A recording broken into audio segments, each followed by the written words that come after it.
Muchas gracias, Héctor, querido. Muchas gracias al padre Fernando, que fue quien me ha convocado, invitado para esta reunión. Saludo, buenas noches, para mí son más de las 10 de la noche.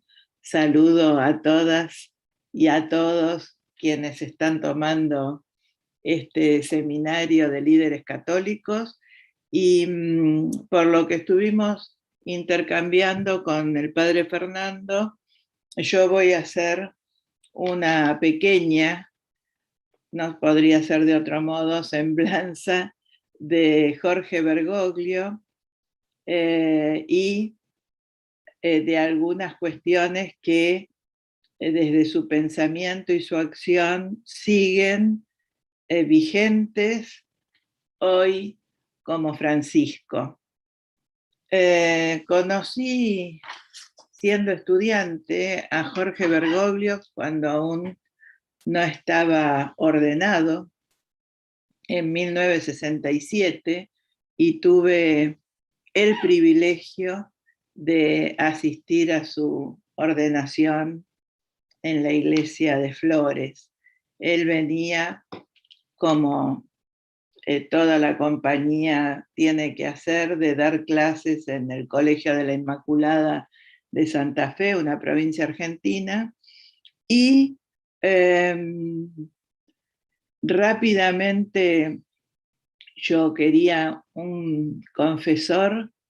Él me acogió con mucho afecto y sencillez, y desde ese momento hasta el día de hoy eh, me siento muy cercana y le agradezco siempre sus palabras y sus gestos. Eh, Él, como decía, fue ordenado en el año 1967 y al poco tiempo, no recuerdo exactamente qué año, pero ya instalado en San Miguel, que es el colegio máximo donde vivían los jesuitas, llega a ser provincial de la compañía. Como tal, siempre con su sencillez y amabilidad recibía a todos y todas quienes quisiéramos hablar con él, pero a la vez hacía una tarea pastoral e intelectual que lo caracterizaba y lo sigue caracterizando.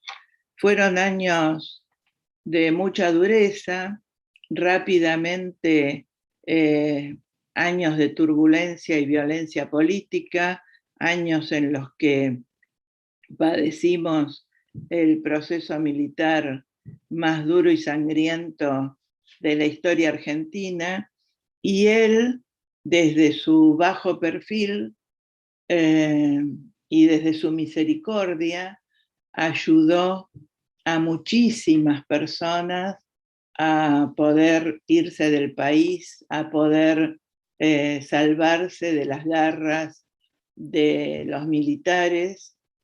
Había trabajado con una doctora en química, él es técnico químico, que luego fue desaparecida, es decir, que siempre estuvo muy cerca de quienes trabajaban y militaban para el pueblo, para los más desposeídos, a favor de los derechos humanos, desde una fe y un cristianismo callejero. Siempre le gusta, y creo que le sigue gustando a Francisco, decir que él quiere una iglesia de salida, es decir, no los curas que se aferran a sus sacristías, a sus oficinas, sino aquellos que recorren la ciudad, y en este caso Jorge Bergoglio es y fue fundamentalmente un conocedor de Buenos Aires, un callejero de nuestra ciudad, un visitador y un hermano más de las villas y de los barrios populares, que son muchos en nuestra ciudad, y siempre ayudando a quienes más los necesitaban. De hecho, hay todavía hoy un grupo de curas villeros, así llamados, que se referencian con quien fue el padre Bergoglio para nosotros, y sigue ahora en contacto con ellos. Siempre como arzobispo, como obispo y aún como cardenal primado de Buenos Aires, tenía y conservaba y tiene la característica de lo que él llama estar allegado al pueblo.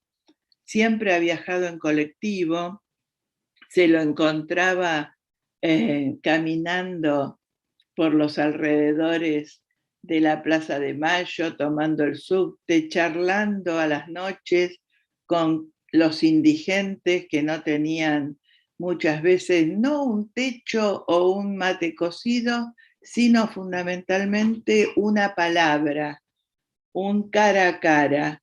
Esto lo ha caracterizado como pastor. Él habla de ser un cura o un pastor con olor a ovejas, y efectivamente él es el primero que es ese pastor, ese callejero, ese hombre que siempre estaba atento a los más vulnerables. Una anécdota que yo cuento es que al padre Mujica, un cura también jesuita que fue asesinado en esos años turbulentos por un comando de la ultraderecha llamada AAA, lo llevan a la villa donde él trabajaba, su cadáver, ¿no? Su cuerpo, porque al morir la familia lo había enterrado en el cementerio familiar, pero la gente de la Villa 31 siempre había insistido en que querían tener al padre Mujica con ellos. Siendo ya cardenal, fue Jorge Bergoglio quien recibe, junto con todos los pobladores de la Villa 31, el cuerpo de el padre Mujica, y quien oficia la misa multitudinaria. Recuerdo haberlo encontrado en una de las callecitas de la villa y me pregunta: ¿qué haces vos aquí? Y le digo: supongo que lo mismo que vos, solo que darás la misa. Bueno, en ese diálogo siempre fructífero, pero a la vez sencillo, de un cura porteño que desde su lugar comprendió la universalidad del mensaje cristiano y así vivía. Es lo que recuerdo del padre todos los 17 de diciembre, día de su cumpleaños. Un grupo de quienes éramos más cercanos a él lo visitábamos en su despacho de la curia, y, y a veces también durante el año yo he tenido la posibilidad de intercambiar con él, de charlar, de pedirle consejos y también de hablar de filosofía y de historia. Hay un hito fundamental que a mí me parece que luego se retoma en las dos encíclicas más importantes, Laudato y Fratelli Tutti, que es la homilía, y quiero leerles algunos parágrafos, cuando nosotros, los argentinos, cumplimos el bicentenario de la independencia. Ya en esa homilía él describe los principios que aún hoy sigue diciendo son los fundamentales para comprender la posibilidad de vivir juntos y en paz. Dice que hay que privilegiar el tiempo al espacio, la unidad al conflicto, el todo a la suma de las partes y la realidad a la idea. En esa homilía en la que habla de la recuperación de la democracia y de cómo todavía nos falta un largo camino para lograr la convivencia fraterna, ya podemos comprender sus preocupaciones, que siguen siendo las mismas de hoy: los desposeídos, los migrantes, los inmigrantes, los sin techo, sin tierra, sin trabajo. Y siempre trabajó para ello en la comprensión, dice él, de que el individualismo posesivo del liberalismo decimonónico es genealógicamente el que padecemos hoy mismo y que nos lleva a un egoísmo que nos impide ver que nadie se salva solo, como recién se decía en este seminario, que nos salvamos entre todos, que el yo es superior a nosotros y que la comunidad es aquella que, además de la ciudadanía, nos tiene que identificar como hermanos. Y él dice, luego lo repetirá un famoso filósofo italiano, Roberto Espósito, que la comunidad lleva en la propia palabra el término latino munus, que significa obligación, deber. Es decir, que cada uno de nosotros tiene un deber por el propio don de la vida hacia el otro. Esta capacidad de explicación que sigue planteando Francisco en las encíclicas, la define él en esta homilía del Bicentenario como la de consolidar una cultura del encuentro y un horizonte utópico compartido.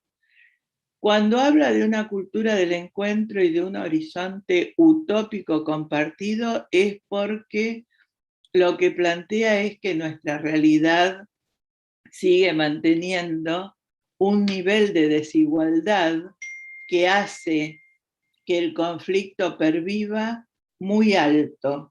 Y en ese sentido, entonces, brega constantemente por la cultura del encuentro, una cultura que para Jorge Bergoglio, cardenal primado en el 2010, cuando nuestro bicentenario, es una cultura arraigada en el pueblo, al que hay que mirar, donde fundamentalmente encontraremos la sabiduría, la verdad, la belleza. Tiene otra virtud que, ya siendo Francisco, es para mí desenvolvimiento de todo lo que ha hecho en Buenos Aires, que puede expresar de una manera al mundo y universal, y es la preocupación por quienes están al margen de todo, por afuera de las fronteras. Pensemos que su primer viaje, siendo papa, fue a Lampedusa, a esa isla italiana donde llegan los que nada tienen, si es que llegan con vida, y que su último viaje, bueno, por lo menos hasta la semana pasada, fue a Hungría, y que luego de reunirse con el primer ministro se allegó, como diría él, a las comunidades judías y gitanas, romaníes, que son las más pobres, las más descartadas por el poder central, las más desarraigadas. Y en ese libro que escribimos con otra compañera, Cristina Campaña, y hablamos de muros y puentes, yo creo que él plantea precisamente de qué modo poder derribar los muros físicos, culturales, espirituales que nos llevan a la xenofobia, al antagonismo, para crear puentes. Y los puentes se crean fundamentalmente por vocación de mirar en el otro al hermano, a la hermana, porque el puente con el más próximo, aunque en la proximidad también haya conflicto, parece ser más natural. La cuestión es hacer puente con el más diferente, y esto creo yo en la mano tendida a los migrantes, a las personas sometidas a la trata, cosa que en Buenos Aires trabajaba y rescataba a muchachas que habían sido sometidas a la trata y a la prostitución, al diferente en todas las formas de la condición humana, es la característica que yo le conocí en Buenos Aires y que él sigue manteniendo, tanto en Laudato Si, donde nos habla de la casa común, de nuestro pequeño planeta, de la necesidad de una ecología integral, es decir, no de hacer un ecologismo rimbombante, sino de pensar precisamente que lo integral es cuidar el planeta en todas las expresiones que Dios puso a nuestra mano, las de el agua, las de los seres vivos, las de todas las formas de la condición humana, y eso lo está constantemente actuando y replicando. Yo creo que hay algo que lo caracteriza a Francisco, y es la coherencia entre su palabra y su gesto. Leer Laudato, leer Fratelli Tutti o cualquiera de sus homilías de Buenos Aires o de sus cartas encíclicas o de Querida Amazonía, son la concreción simbólica en palabras de su acción pastoral. Es un pastor que mantiene una coherencia fundamental para que muchos jóvenes lo vean como un líder mundial. Creo que hay muy pocos que se le puedan eh, acercar como un líder mundial, precisamente por la coherencia entre la palabra y la acción. Brevemente, porque sé que tengo unos minutos, y vuelvo a agradecer a todos y todas, en Fratelli Tutti, una encíclica que nos interpela precisamente a la fraternidad, porque también sabe Francisco que nuestra propia finitud muchas veces alienta el conflicto, y lo que él plantea es que seamos todos hermanos, algo que incluso plantea como utopía, recupera, tanto en su nombre como en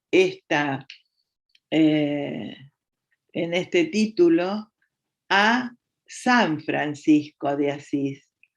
Me parece que esa apelación al santo de Asís en relación a la humildad, a la sencillez, a la fraternidad, no solo entre los hombres, entre los iguales, sino con todos los seres vivos, son lo que Francisco recupera en su papado, que esperemos que sea por muchos años más, aunque también sabemos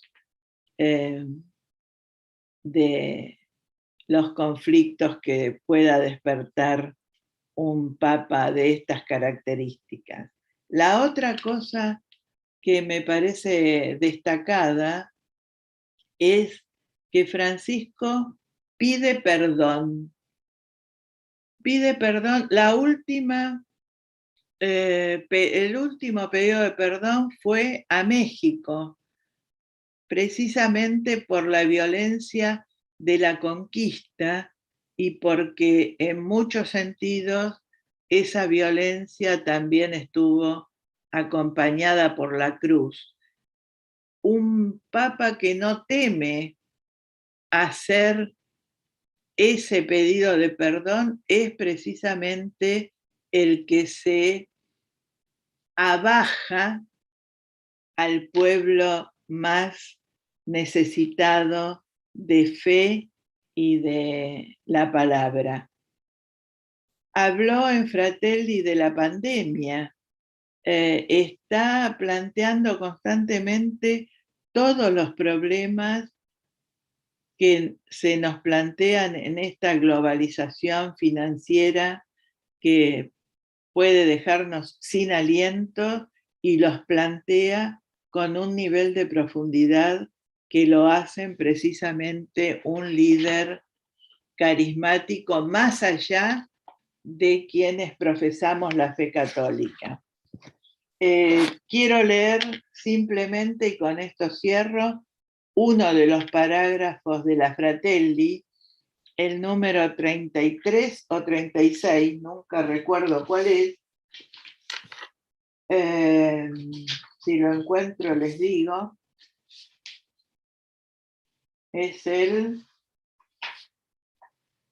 36, que dice: si no logramos recuperar la pasión compartida por una comunidad de pertenencia y de solidaridad a la cual destinar tiempo, esfuerzo y bienes, la ilusión global que nos engaña se caerá ruinosamente y dejará a muchos a merced de la náusea y del vacío.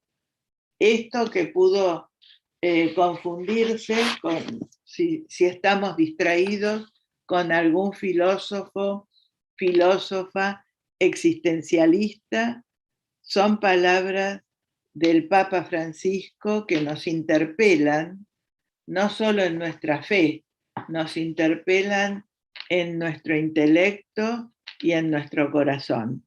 Así que les deseo a quienes están tomando este seminario que gocen de la Fratelli y que en la medida de todas nuestras posibilidades no solo sea una enseñanza en la letra, sino también en el cuerpo y el corazón de cada uno de nosotros y de nosotras. Gracias.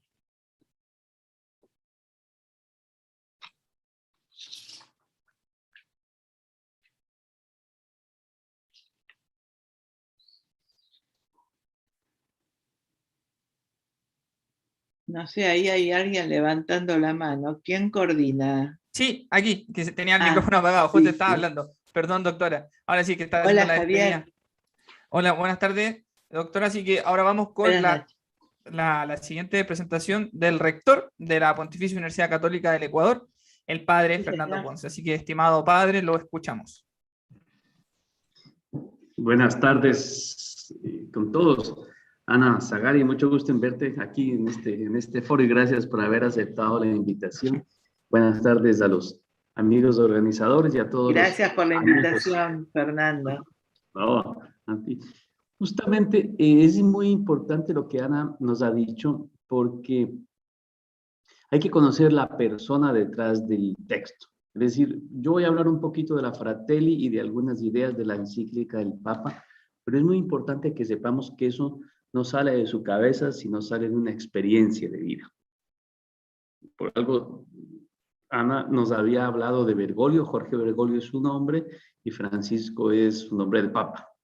Bueno, Francisco es Bergoglio. Bergoglio no digo que estaba destinado, pero Bergoglio tiene en su experiencia de vida lo que luego lo dijo como Papa Francisco. Creo que eso es importante. Eso nos muestra un pensamiento, el del Papa Francisco, enraizado en una experiencia y en unos sentimientos muy profundos de cercanía, de práctica, como decimos los sacerdotes, de práctica pastoral. No es un teórico, sino es alguien que reflexiona a partir de su experiencia y de la experiencia de otros y de la evidencia de su medio. Bien, voy a compartir pantalla. Yo tengo aquí mi resumen de mi exposición. Con eso me voy a ir explicando. Vamos a ver si hay líos compartiendo. Espero que todo salga bien ahora.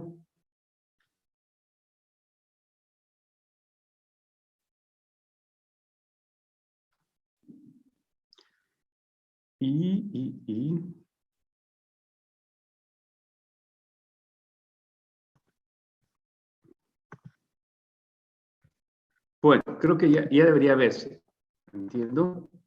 ¿Me confirman, por favor, el organizador, si se ve la exposición? Sí, doctor, se está viendo.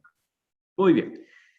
Miren, yo voy a hacer una pequeña contribución a este seminario, para anotar el tiempo para no sobrepasarme. Las preguntas son más interesantes que las exposiciones y vamos a dejar tiempo para las preguntas. Esta formación, saben ustedes, está en el marco de la doctrina social de la Iglesia, del pensamiento social de la Iglesia. Y a eso yo quiero contribuir, fijándome sobre todo en la encíclica Fratelli Tutti, que al mismo tiempo que tiene algunas ideas originales, está en toda la línea del pensamiento de la Iglesia católica sobre cuestiones sociales. Yo quisiera mostrar, es lo que voy a intentar decir. Mi paso ya les adelanto el deber, sé que tienen que hacer el deber sobre la Fratelli Tutti, así que les doy algunas pistas, como yo la entiendo. Intentaré mostrar cómo la reconciliación nacional y la amistad social pueden y deben ser la respuesta desde nuestra fe a la polarización política del Ecuador de hoy. Eso es lo que yo voy a querer decir en estos minutos. Y obviamente es la Fratelli Tutti mi principal inspiración y les digo en la línea de el pensamiento social de la Iglesia. Este es un poco el contenido. ¿Cuál es nuestro punto de partida? ¿Qué propone el Papa Francisco? ¿Cómo se entiende la propuesta del Papa Francisco? ¿Cuál es su punto de partida, su principio y fundamento en su encíclica Fratelli Tutti? Y unos 3 elementos que yo considero importantes aclarar, no a partir de lo que yo pienso, sino a partir de lo que dice el Papa Francisco y la doctrina social de la Iglesia, y luego termino con algunas conclusiones. Entonces, veamos cuál es nuestro punto de partida.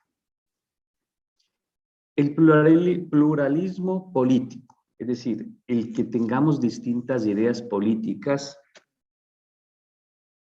distintas incluso sensibilidades políticas o convicciones políticas, que haya distintos temas de preocupación. A algunos les preocupa los asuntos de la agricultura, a otros les preocupa el trato a las mascotas, a los animales, a unos les interesa el tema A, otros el tema B. Eso es pluralismo también en los temas de interés, político, ¿no?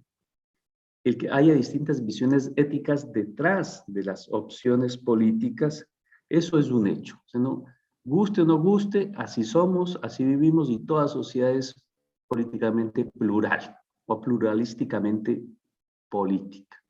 Y además, no solo que es un hecho que hay que aguantar, sino que para la Iglesia y para el pensamiento democrático es un valor, es una buena cosa que así sea.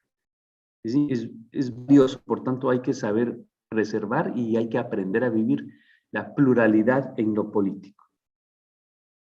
Ahora, además, este pluralismo se vive en medio de conflictos sociales. Se vive en medio de conflictos sociales. Los conflictos sociales no son ni buenos ni malos, existen. Siempre hay conflictos sociales. Donde hay dos personas ya hay un conflicto. Donde hay una persona ya también hay un conflicto propio. Entonces, ese es también el medio en el cual nosotros nos situamos. Y voy a citar aquí dos realidades que en el Ecuador hacen parte de estos conflictos sociales. No las voy a desarrollar, solamente las menciono. Primero, la discusión sobre el modelo de sociedad que queremos. Empezó con la Constitución del 2008, en torno a esta idea del buen vivir, y esto ha tomado fuerza y sigue con fuerza en el debate sobre sí, las opiniones que se puede hacer la gente sobre la administración del anterior presidente Correa, y no parece que va a terminar este debate. Seguiremos debatiendo sobre esto. Pero una cosa es debatir, otra cosa es polarizarnos sobre estos puntos. Y de hecho, eso está sucediendo. Y luego, otro ejemplo es el paro nacional de octubre del 2019. Tal vez para los de Quito esto fue bastante fuerte, no sé cómo fue en otras ciudades, pero siguen siendo ejemplos que causan, ejemplos de pluralidad política que causa conflicto y que se vive de manera polarizada. Nosotros, y esa es también mi interpretación de este punto de partida, vivimos estos conflictos en clave de polarización. Y estamos siempre o por o contra el correísmo. Y nos peleamos diciendo si fue una década ganada o una década perdida. E incluso el gobierno anterior se juzga si es bueno o malo en la medida en que estuvo a favor, en contra del gobierno del presidente Correa, del anterior presidente Correa, como si esa fuera la única clave de lectura de la vida política. En fin, es decir, y eso es un poco lo que uno se pregunta, ¿no habrá otra manera de procesar el pluralismo político y los conflictos que no sea la polarización, que no sea dividirnos en bandos por y contra? Eso es lo que yo quisiera que nosotros examinemos. Y es aquí donde es útil las ideas y la propuesta del Papa Francisco. Es una encíclica del año 2020 que nos invita a construir la fraternidad y la amistad social. Y desarrolla todas las implicaciones y las posibilidades antes que definir estrictamente qué es fraternidad, qué es amistad social. O sea, lo más importante de la propuesta de Francisco es, bueno, ¿qué implica para nosotros? ¿Qué nos exige? ¿A qué nos abre? Porque todo el mundo está de acuerdo en que tenemos que tratarnos como hermanos. Ya, muy bien. Pero, ¿qué significa exactamente y cuál es el costo, si ustedes quieren, en cuanto a compromiso, en cuanto a liderazgo? Y se mueve en dos niveles indisociables. La amistad social, que es la fraternidad al interior de países y sociedades particulares, y luego la fraternidad así en sentido amplio, propiamente dicha, que es la que construyen entre sí las naciones y los pueblos. Yo voy a referirme fundamentalmente a la amistad social y la voy a utilizar como sinónimo de fraternidad, digamos, fraternidad entre los ecuatorianos.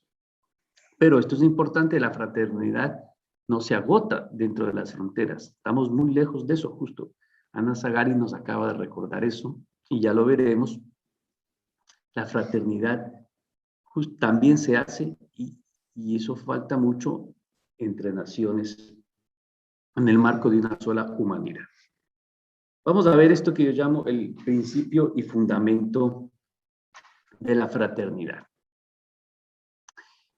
Francisco empieza en el capítulo 2 distinguiendo como dos modos de entender la fraternidad. Una fraternidad cerrada y otra fraternidad dinámica. Algunos dirán, pues sí, una es cerrada, la otra tiene que ser abierta. Si una es dinámica, la otra es estática. No es tan así, curiosamente. Yo tuve dificultad en encontrar estos dos adjetivos, que yo los pongo, no lo dice el Papa. Una fraternidad cerrada y una fraternidad dinámica.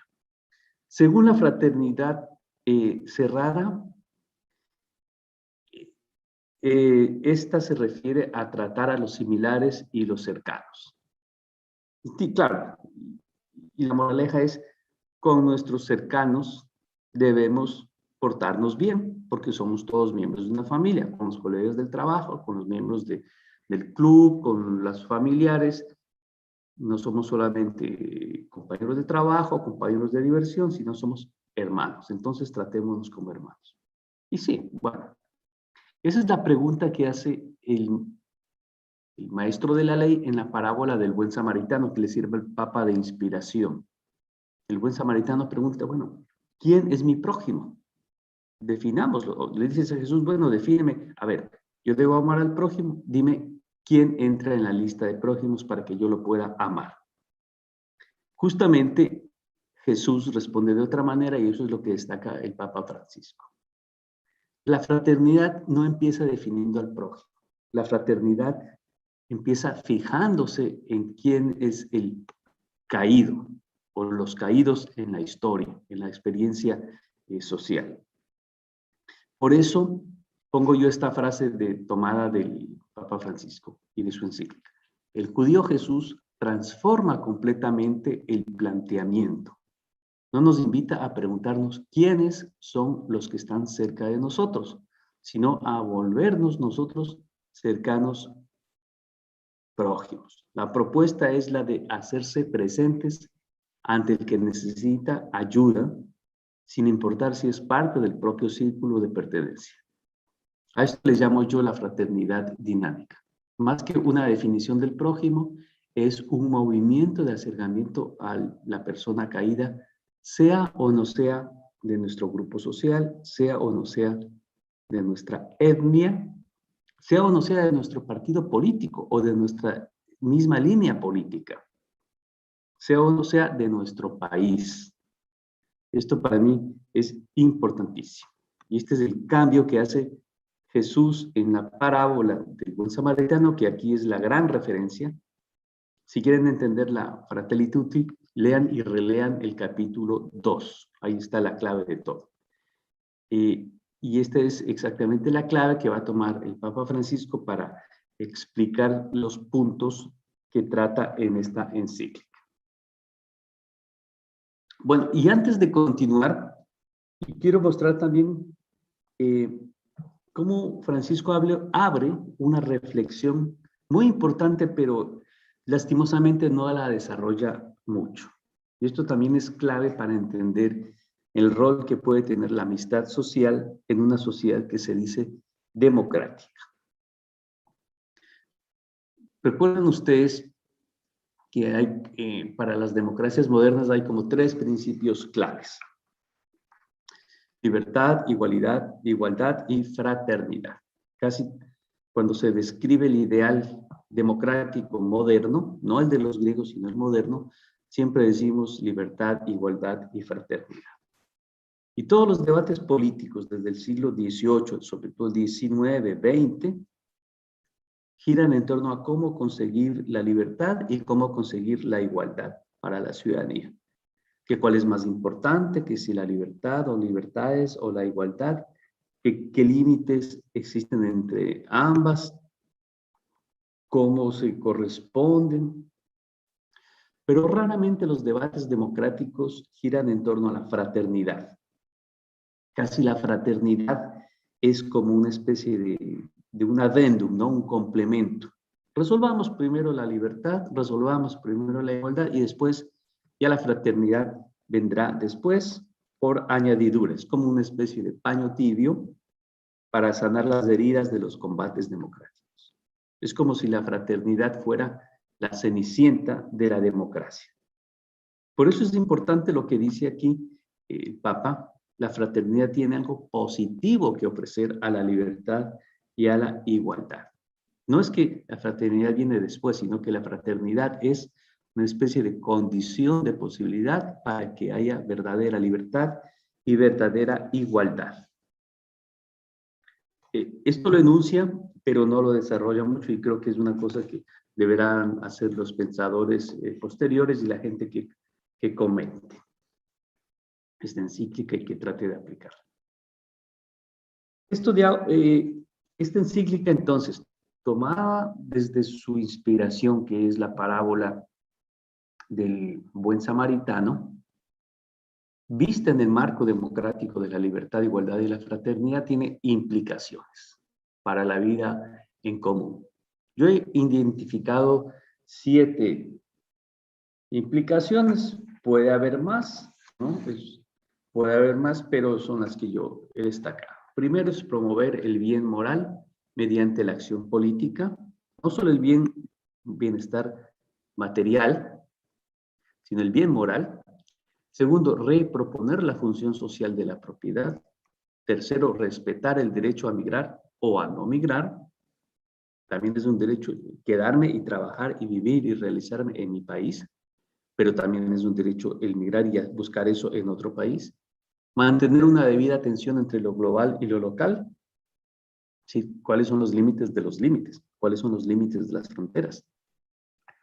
Quinto, practicar la mejor política. Sexto, cultivar la cultura del encuentro. Y séptimo, construir la paz social con verdad, perdón y memoria.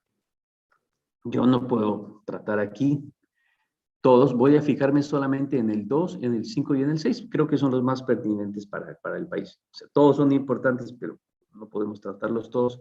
Voy a tratar solamente esos 3. Veamos con la función social de la propiedad. En esto el Papa retoma el pensamiento de la Iglesia desde 1891, cuando salió la primera encíclica del Papa León XIII. El Labor Excelsis. Perdón, no, Rerum Novarum, ¿no? Y es bueno, y me fijo en este tema, porque la propiedad es un tema de polarización en todo lugar. Y lo propio de Francisco no es tanto decir que la propiedad tiene una función social, sino en aplicar este principio más allá de las fronteras nacionales, como veremos. Aquí, en estos números, Francisco recuerda el principio básico de la sociedad, que se llama el principio del destino común de los bienes creados. Dice, el mundo existe para todos, porque todos los seres humanos nacemos en esta tierra con la misma dignidad. De donde él concluye que como comunidad estamos conminados, invitados, exigidos a garantizar que cada persona viva con dignidad y tenga oportunidades adecuadas para su desarrollo integral.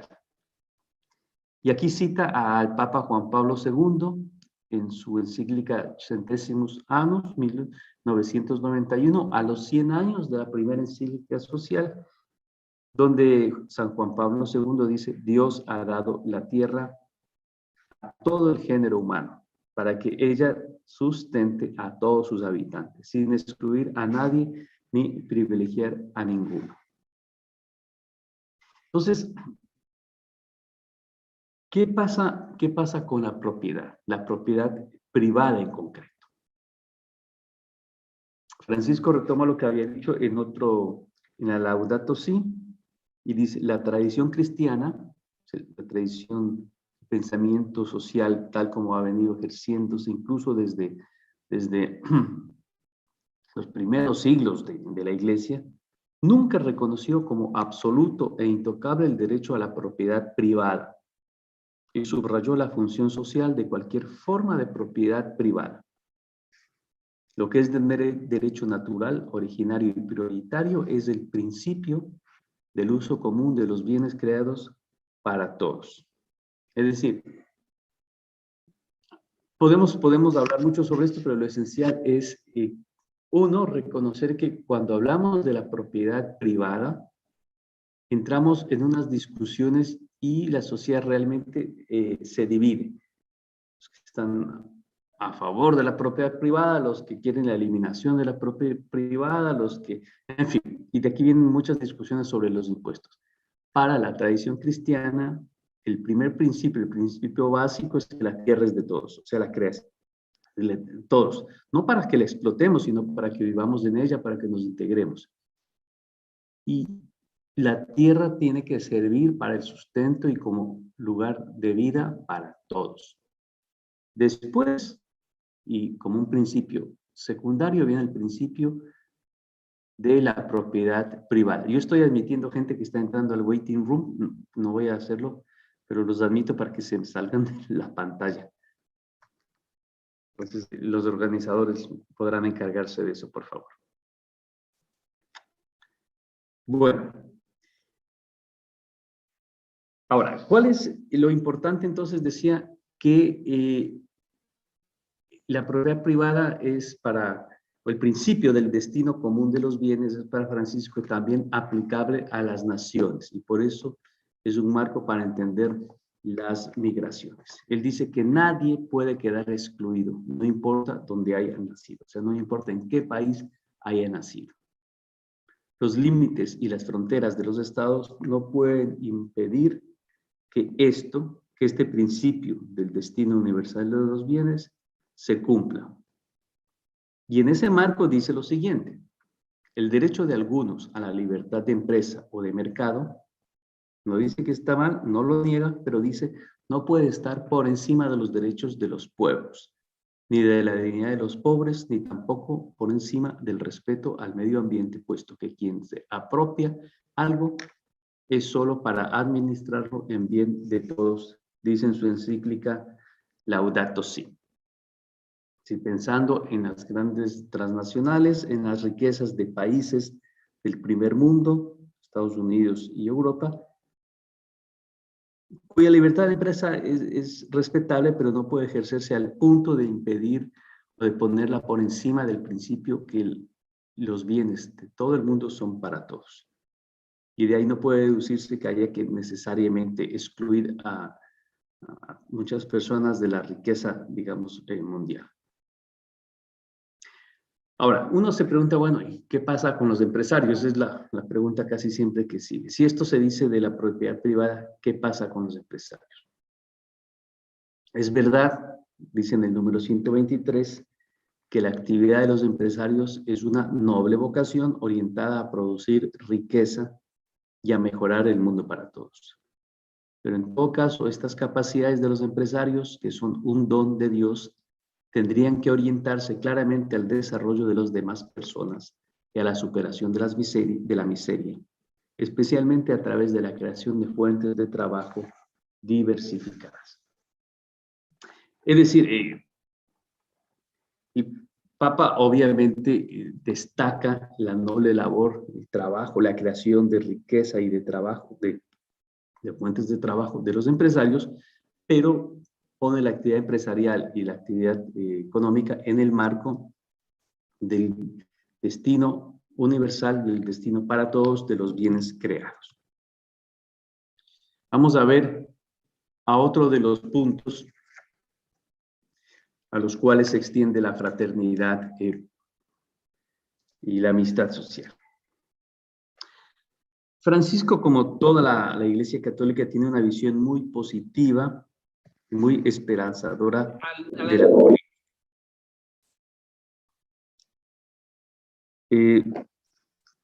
Pero antes de exponer qué es lo que piensa sobre la política, la sitúa en el marco de la creciente polarización entre dos formas de entender la política. Dos formas. Y yo voy a presentar primero cuáles son las dos formas que el Papa Francisco cuestiona. ¿Cómo estamos de tiempo? Creo que ya estamos cerca de terminar. Primero, la forma liberal. Rector, le quedan 10 minutos, exactamente. Ya, ¿me recuerdas, por favor, cuando me falten? Sí. Cuando llegue el tiempo yo lo interrumpo. Sí, tampoco estoy creo que ya voy por la 11, son 16. La primera forma es la forma liberal. El Papa critica la forma liberal de hacer política, que considera esta forma la sociedad como una mera suma de intereses que coexisten y que esta forma se manifiesta de 4 maneras.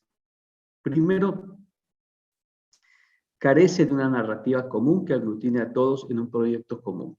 Según esta manera de hacer política, no hay un nosotros, hay individuos y hay intereses individuales, pero no hay un interés común, un bien común que aglutine, sino hay bienes particulares.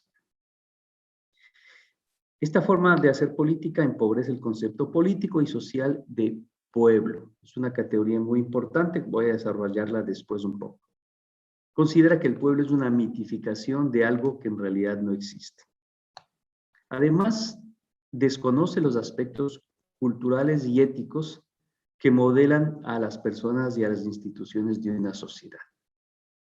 Y luego se asocia con una forma política, una forma de economía política que es el neoliberalismo. O sea, hay que distinguir, una cosa es el liberalismo como idea política y otra cosa es el neoliberalismo como visión económica. Normalmente, últimamente van juntas, ¿no? La visión política y la visión económica, pero el liberalismo es mucho más amplio, tiene otros fundamentos valiosos también, pero trasladado a la política da esto que el Papa llama una forma de hacer política. Y sobre el neoliberalismo, el Papa sí es claro, ahí no hay mucho lugar a la ambigüedad. Él sostiene que no todo se resuelve con la libertad de mercado. El mercado solo no resuelve todo, aunque otras veces nos quieran hacer creer este dogma de fe neoliberal. Dice que se trata de un pensamiento pobre, repetitivo, que propone siempre las mismas recetas frente a cualquier desafío que se presente. Y aquí hace una crítica a esta mirada, a esta escuela de macroeconomía. Primero, dice que la teoría del derrame no resuelve las inequidades. Segundo, la especulación financiera sigue causando estragos y debería ser reemplazada por políticas que favorezcan la diversidad productiva y la creatividad empresarial. Y tercero, desconoce las formas internas de solidaridad y confianza recíproca que ayudan a que el mercado cumpla su función económica. Por ejemplo, una de estas formas que desconoce el neoliberalismo es los movimientos populares, la gran fuerza que tiene la economía popular y solidaria, etc. Esto es respecto a una forma de hacer política que es la forma neoliberal, la forma liberal, digamos. Pero también critica, bueno, aquí están las críticas al neoliberalismo, critica lo que él llama la forma populista de hacer política, porque también desfigura el concepto de pueblo. Y le hace 2 críticas. Primero, es una manera de hacer política que funciona como con una idea cerrada de pueblo, es decir, con exclusión de nuevas síntesis, con exclusión de nuevas incorporaciones. El populismo en cuanto a política siempre divide. El pueblo somos nosotros, los buenos, y los demás son la élite, los malos. Es otra forma de polarizar, entendido como una manera digamos, errónea de hacer política. Y luego es también una forma de hacer política de carácter inmediatista. Busca votos para perpetuarse en el poder, no para servir. Pero atención, aquí hace una nota muy importante, Francisco, que distingue esto del uso del término político, mediático, o sea, del uso mediático, del uso político, del término populismo. Dice que esta utilización es un intento de clasificar a todas las personas, agrupaciones, sociedades y gobiernos a partir de una visión binaria, es populista o no populista. En fin, voy a pasar un poco más. También dice, en ciertos contextos Es frecuente acusar de populistas a todos los que defiendan los derechos de los más débiles de la sociedad. Aquí podríamos nosotros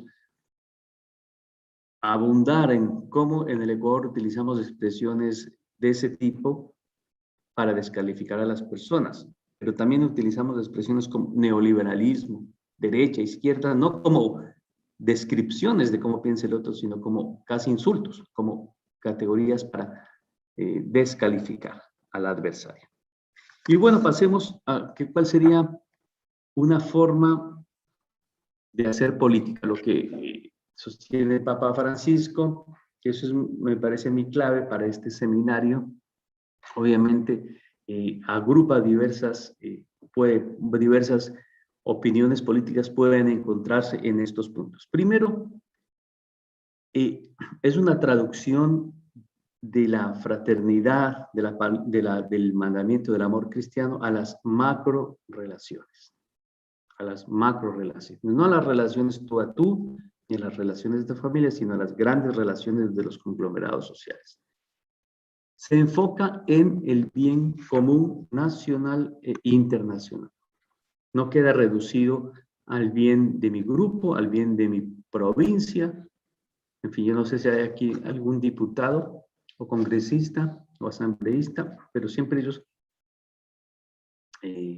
defienden los intereses de su provincia y no los del país. Bueno, perdonen el comentario si hay alguno, pero lo que quiero decir es que el bien común no es el bien común de la provincia, sino el bien común del país e incluso de la comunidad internacional. Segundo, la política cristiana atiende tanto a las instituciones y a las leyes como a las personas. Por eso se habla con frecuencia de justicia social y de solidaridad. Cuarto, implica la opción preferencial por los pobres y por los excluidos. Francisco, cuando habla de fijarse en los pobres, dice, esta mirada es el núcleo del verdadero espíritu de la política. Cuarto, es popular, pero no populista. Ya entendemos, ya vimos que entiende por populista. Esto quiere decir que se fundamenta en la noción política y social de pueblo. Recuerden que democracia es el gobierno del pueblo, ese es el concepto político. Pueblo como auténtico soberano de una democracia y además pueblo como valoración positiva de los lazos comunitarios y sociales que constituyen a las personas. Sexto, la principal reivindicación del modo cristiano de hacer política es la generación de trabajo. Y luego, la política en esta clave, en este sentido, es exigente para el político y para su vida personal. Y aquí dice unas cosas que yo nunca había escuchado y creo que nadie había escuchado, por lo menos no es muy típico, pero sí se entiende por la experiencia personal de Francisco, que el político tiene que cultivar el amor y la ternura. Fíjese, no dice en primer lugar que tiene que ser astuto y buen negociador, sino cultivar el amor y la ternura por las personas. Debe ser abierto, aprender a escuchar y tener la capacidad de renuncia y dedicarse a desatar procesos sin esperar recoger los frutos.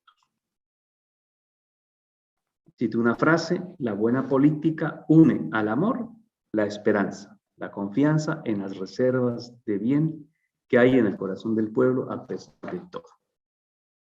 Y luego, el tercer aspecto que ilumina la fraternidad es la cultura del encuentro. Sobre esto se ha dicho mucho, nadie va a estar en contra, ¿no?, del encuentro, en fin, pero yo quiero destacar tres cosas que me parecen específicas. Nosotros hemos preferido hablar aquí bueno, aparte de lo que voy a decir, de la reconciliación como gran marco, ¿no?, para que no coincidir con ningún eslogan político. Tiempo, rector. Pero ya se me acaba el tiempo. Pero les leo entonces. Primero, el auténtico diálogo social supone la capacidad de respetar el punto de vista del otro. Es decir, que en el otro hay algo de legitimidad y de verdad. Segundo, la búsqueda de la verdad debe ser también el objetivo del diálogo. No es solamente un mecanismo pragmático para encontrar soluciones pragmáticas. Y tercero, que el diálogo es una cultura o un estilo de vida, no es solo un mecanismo. Por eso llama cultura del encuentro y no llama la política o los mecanismos para la reconciliación o el encuentro. Y termino con dos conclusiones. La primera es, ¿cómo se puede amar a 17 millones de ecuatorianos y ecuatorianas? ¿Cómo se puede amar? Claro, uno dice, uno ama lo que conoce, yo amo los cercanos, pero somos 17 millones y el mandato cristiano dice amar al prójimo. Y nuestro prójimo, al menos, son estos 17 millones. Y aquí viene entonces espacio para la práctica de la actividad política. Si se puede entonces bajo tres requisitos: creer en la posibilidad de un proyecto común, trabajar por instituciones democráticas fuertes y trabajar también por construir valores democráticos arraigados. Segunda conclusión, en política hay adversarios, incluso en la manera cristiana de ver la política hay adversarios, pero no enemigos. Al adversario se lo escucha e incluso se lo vence, pero al enemigo se lo anula y se lo aniquila. Entonces la política no es una guerra, la política es, si ustedes quieren, con dedicación por el bien común, en el cual al adversario lo confrontamos, peleamos en el sentido de confrontamiento, pero no buscamos la desaparición del adversario. Por eso en la política cristiana, o en el sentido cristiano, hay adversarios, no enemigos, porque el enemigo en la guerra se lo anula. Y última, si hay conflicto, y eso hay que vivir como una polaridad en tensión. Una polaridad en tensión ayuda a vivir. Una polaridad, pero no necesariamente como polarización. En el modo cristiano de ver la sociedad, la polarización que a veces vivimos en el Ecuador es la que anula y la que mata y la que nos destruye. Lo cual no quiere decir que el conflicto no deba existir, es natural al ser humano el conflicto. Y el conflicto bien llevado causa una tensión que nos ayuda siempre a ir avanzando hacia nuevas síntesis. Bueno, muchas gracias por la atención, personas.